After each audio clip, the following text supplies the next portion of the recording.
incentives. They're all there. One thing on manufacturing in California specifically, we're only one of 3 states that charges sales tax on manufacturing equipment. So you want to talk about adding cost when we're only one of 3 states in the whole United States. It's tough to compete with China, but we're having a tough time competing with other states based on our tax structure. And good news is we've been trying to move that forward and eliminate that sales tax on manufacturing equipment.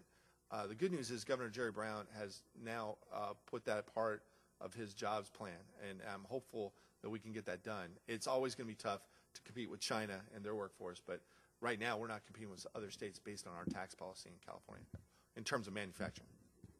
Let me, if I might pick up on China and where I think if we look ahead we might actually find opportunity. We convinced a company called BYD, a Chinese manufacturer, to put a headquarters in Los Angeles. And when they agreed to come, I agreed to go visit them last fall in Shenzhen, China. And one of their products they're making is a battery-powered vehicle, a car. And I learned, interestingly enough, Chinese policy is shifting from single-passenger vehicles to fleets when it comes to electric because the batteries cost a lot, you need high mileage. It's actually cheaper to run an electric bus than a CNG bus or a diesel bus because you can amortize the battery enough. All right? They were trying to sell me buses, and I said, I'm not here to buy your stuff, but if you can build a factory in Los Angeles, I'm all ears. We had an interesting conversation because it turns out buses are very expensive to ship. There will be a factory in the U.S., and there will be communities using electric buses, mark my words, because it's cheaper. All right? That's the economics like gravity. It finds that foundation, and the foundation of cheaper for bus riders means we will have an electric fleet. Now, by the way, if we had an electric fleet in MTA, it's also like taking 80,000 cars off the road, so it's not bad for the environment either. But the foundation piece is the jobs. Now, think about it. Right now, we celebrate the fact we went from diesel buses and MTA to compressed natural gas. They're all made in Alabama and Minnesota. Nothing made here.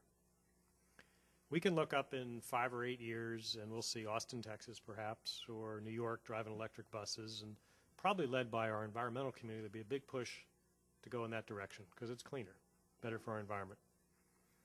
But if we're led by the jobs community, we should do it first for a simple reason. We have enough buying power in our community that they'll come here. They'll come here in whatever terms we set. We'll not only serve our own needs, but we'll sell buses to Alabama and Minnesota. So I picked up the phone when I was in the city. I got back from my trip and I called the MTA, our transit authority, the regional transit authority. First it took me about 4 calls to get through. And then they fell in every excuse of no you could imagine. Well, we're looking at carbon fiber buses. I go, no, I'm talking about the drivetrain. I don't care what you make it. You can make it out of cardboard. I'm talking about the drivetrain, right? So no. I got together business and labor. Sat down with the MTA and we passed a pilot. We'll be the first big city to pilot electric buses, hopefully this year, to make sure they are cheaper and make sure they work. But the real win for us is to link forward and say, okay, where are the jobs of the future going to be in manufacturing? Because there will be a bus manufacturer in the U.S. Let's make it happen here. The public and private should come together. A new employer is going to create thousands of manufacturing jobs, putting these together, assembling the components.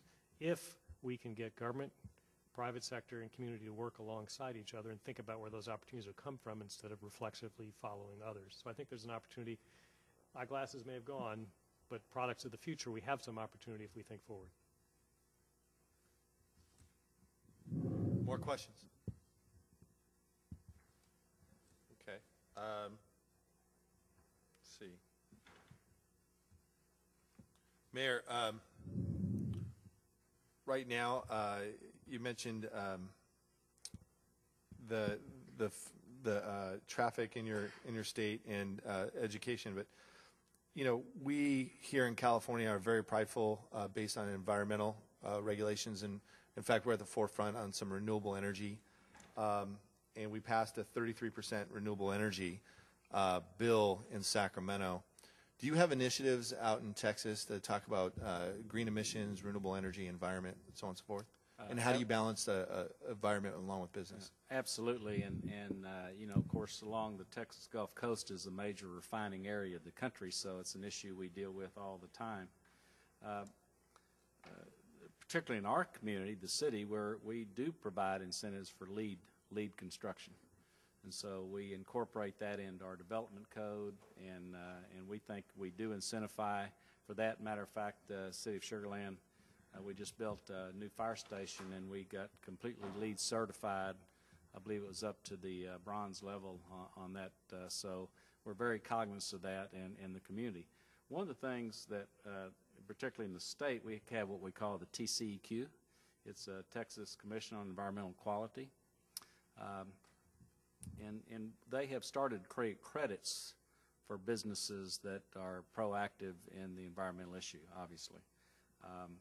The thing we have is we're what we call non-attainment, so we have air quality issues that we're trying to address, but you can't address it overnight. The time frame has to be a longer period of time because particularly in the petrochem industry, when you go out and you're investing millions and literally billions of dollars sometimes in new technologies, your return on that has to be over a period of time. So we've got a longer range plan, anywhere from a 5 to 10 year plan, where they're starting to reduce emissions, and we're starting to see the results of that. But I think the thing is, you have to have a reasonable expectation when you go out and put a new regulation on a company for emission standards. So, but we're doing that, and like I said, particularly we're looking at the building side, and at a broader regional, they're looking at more of the air quality side. Thank you. More questions? Anybody? Well, Austin, if you could do 3 things to improve the business climate in Los Angeles, what would those 3 things be? 3 things to improve the business climate in Los Angeles. Let's see. The first is I wish we had extractive resources like Texas, so we could put a tax on oil production. That would help our budget. No cap and trade. 3 things. First, there's something called the gross receipts tax.